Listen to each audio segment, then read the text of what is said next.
There is a hill I am willing to die on.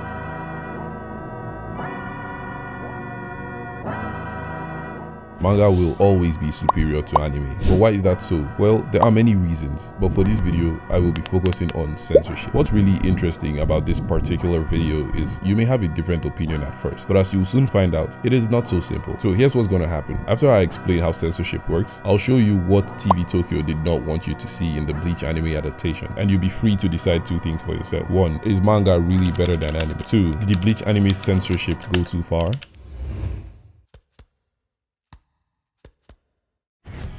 Manga being better may not seem like the case at first, if you're an anime-only person, for example, or if you sparingly read manga. I mean, after all, you are just reading words written over black and white drawings, and Lord help you, it ain't Hunter x Hunter you're reading.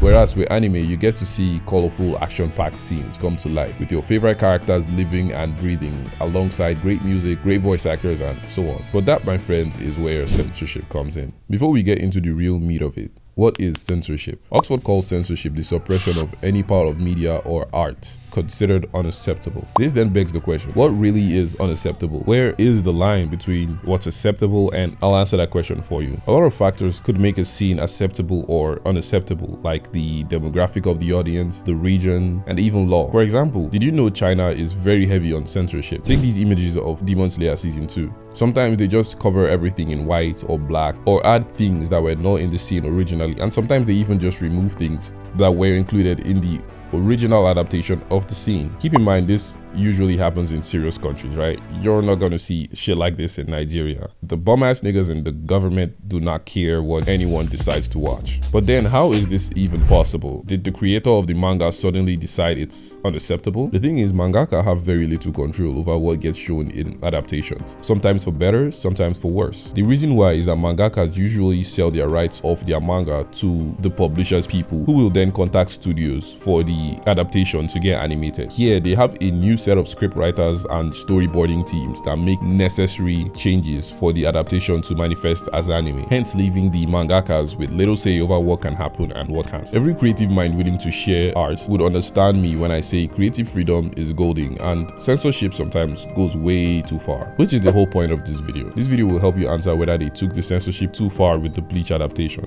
Let us know in the comments if you want to see us do this for other anime as well, as we are already thinking of making this a new series here on the channel. So let's dive right in. Now, let it be known that the first Kubo Nazi accusations you will ever see originate from here. I don't care who said it first, it's mine. The anime censored the Nazi symbolism as much as possible, but the manga, oh boy. So in the Fullbringer arc, we all know what happened. Ichigo just got daddy eyes and thrown in a pen, but lost all his powers in the process. So your boy is desperate enough to become a Nazi himself. Alright, chill. I'm just kidding, okay? Before y'all attack me in the comments, I know the way Kubo used the swastika symbol was not to represent the Schutzstaffel. As a matter of fact, some African American and even Asian regions and cultures used different variations of the swastika symbol before it was popularized by the Nazis in the 20th century. I know you didn't come to this video for a history lesson, so I'm gonna leave it at that. The reason I was clarifying is so you know I'm not accusing Kubo of anything. I was just making a joke, okay? So Studio Pierrot and TV Tokyo ain't gonna be caught dead representing the Adolf Boy Squad in any way, shape, or form. So they censored that shit and never looked back. Speaking of looking back, there is one very uncomfortable scene I hate to look back on, and it happened in episode 195. As we all know, this bum used his sand-coated, dusty-ass hands to cover Inoue's mouth. It's not so bad, right? Well, in the manga, this freaky-ass nigga put his long-ass, nasty-ass fingers down Inoue's mouth. Yes, he literally gave her some deep throat with his fingers. Stop it. Get some help. And it's not like he removed his fingers immediately. Nah, bruh. This nasty-ass nigga let them marinate for 9 fucking pages. It's quite obvious why TV Tokyo had to censor this. Honestly, it's very uncomfortable to read. Imagine what this shit would have been like if it got animated. The next one is a double violation on our nigga Chad. But let's be honest, I think that boy kinda deserved it because he was weak as hell. So in the anime, Alikora and Yami came looking for Ichigo, I think, and they happened to run into Chad. Alikora says Chad is pure garbage and Yami should not waste any time in destroying him. So Yami proceeds to one shot and whoop his ass. Plain and simple. But in the manga, Yami turned this nigga's arm into a two-piece special with ketchup flying all over the place. I do not know how this nigga got his arms back. I genuinely do not know, because there should be no combat. Look at his arms, bro. I'm not the biggest fan of gore, right? But I think the adaptation of this fight particularly could have used a wee bit of it more, because the ass whooping in the anime was really chill in comparison to that of the manga. While we're still on the topic of gore, this pink hair maniac is a fucking cannibal. No, I said cannibal, not carnival. In the anime, after getting his dorky ass beat up, he grabbed one of his plus size subordinates and turned him into small chops. Then he proceeded to eat him whole, which downplays the cannibalism to some degree. In the manga, bro ate this man alive.